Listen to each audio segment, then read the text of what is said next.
আসসালামু আলাইকুম। Tips and ট্রিক্সে আপনাকে স্বাগতম। আমরা উইন্ডোজ সেটআপ করার সময় প্রায়ই এরকম সমস্যায় পড়ে থাকি।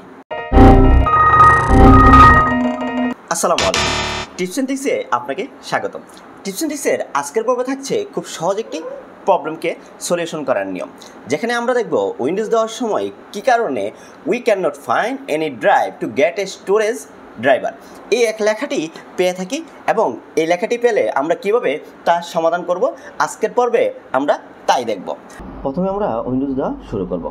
যারা উইন্ডোজ সেটআপ দিতে পারেন না তারা আমার আই বাটনের ভিডিওটি দেখে নিতে পারেন।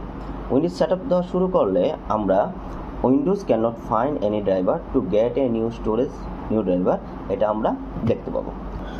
আমরা চলে যাব লোড ড্রাইভারে। লোড ড্রাইভার থেকে আমরা চলে যাব ব্রাউজে।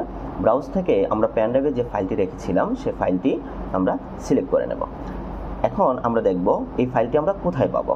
এই ফাইলটি পাওয়ার জন্য আমরা চলে যাব, আপনারা গুগলে চলে যাবেন এবং গুগলে গিয়ে আপনারা সার্চ দিবেন rapid Intel storage technology, and then আপনারা প্রথমে একটা লিঙ্ক পাবেন, সেটা হচ্ছে Intel rapid storage technology driver. এটা আমরা ক্লিক করব। ক্লিক করার পর আমরা আস্তে করে চলে যাব নিচের দিকে এবং আমরা ডাউনলোডে ক্লিক করে ডাউনলোড করে নেব। যেহেতু আমার অলরেডি ডাউনলোড করা আছে তাই আমি আর ডাউনলোড করলাম না। ডাউনলোডেড সফটওয়্যারটি আমরা আনজিপ করব, দেন আমরা এই ফাইলগুলোকে আমাদের পেন ড্রাইভে কপি করে নেব। কপি করার পর আমরা এখানে পেয়ে যাব। তারপর আমরা ফাইলগুলো সিলেক্ট করে নেক্সট বাটনে ক্লিক করব। নেক্সট বাটনে ক্লিক করার পর আমরা একটু অপেক্ষা করব। একটু অপেক্ষা করার পর আমরা দেখব আমাদের প্রত্যেকটা ড্রাইভ শো করছে। যারা উইন্ডোজ সেটআপ দিতে পারেন না তারা আমার আই বাটনের ভিডিওটি দেখে নিতে পারেন। ড্রাইভগুলো শো করার পর আমরা আমাদের সি ড্রাইভ বা যে ড্রাইভে আমাদের ইচ্ছা ওই ড্রাইভটা সিলেক্ট করে আমরা আমাদের মতো করে উইন্ডোজ দিয়ে নেব।